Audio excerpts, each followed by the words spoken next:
एक कबाड़ी वाला पुराना कूलर ले जा रहा होता है। तभी बिरजू उससे वो खरीद कर घर के पीछे रख देता है। पिंकी वहाँ खेलने आती है तो अचानक उस कूलर के अंदर से आवाज आती है, पिंकी यहाँ आ जाओ, मैं तुम्हें चॉकलेट देती हूँ।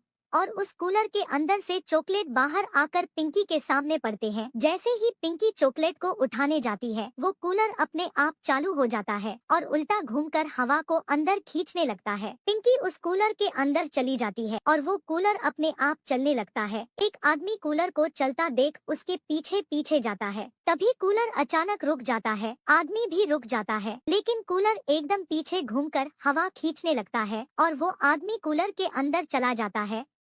ऐसे ही बहुत से कूलर लोगों को अपना शिकार बना रहे होते हैं और वे अपना शिकार लाकर एक लाइन में खड़े हो जाते हैं। लाइन के आगे एक चुड़ैल कूलर में से लोगों को निकालकर उन्हें पेड़ पर सुखाने के लिए लटका रही होती है।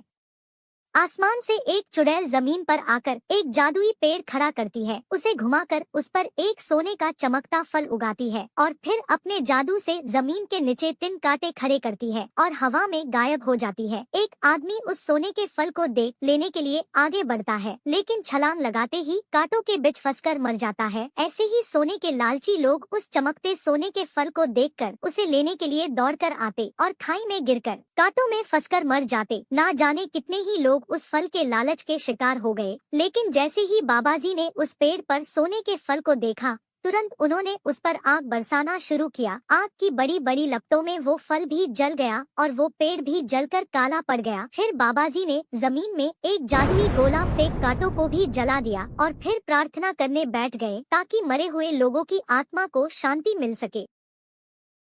एक चुड़ैल एक अंडा लेकर सो जाती है। अंडा लुढ़कते लुढ़कते एक टोकरी में गिर जाता है और वो टोकरी नदी में गिर जाती है और नदी में बहते बहते एक गांव में पहुंचती है, जहां कांचन उस अंडे को उठा लेती है। जब वो उस अंडे को घर लाती है तो वो अंडा टूट जाता है और उसमें से एक बच्चा निकलता है। 10 साल बाद वो बच्चा बहुत इविल यानी भुतिया शैतानी होता है। इधर चुड़ैल अपने बच्चे को ढूंढते हुए उस गाँव में आती है और अपने बेटे को पहचान लेती है। उसे देखकर खुश हो जाती है और कांचन को पीटने लगती है। उसी वक्त एक तांत्रिक आकर दोनों पर जादू करता है और चुड़ैल और उसके बेटे को बोतल में बंद कर देता है। कांचन उस तांत्रिक को उन दोनों को माफ करने को कहती है। तांत्रिक उनको छोड़ देता है। फिर कांचन की शादी भुवनेश से हो जाती है। जब भी कांचन को कोई मुसीबत आती है तो वो चुड़ैल उसे बचाने आती है।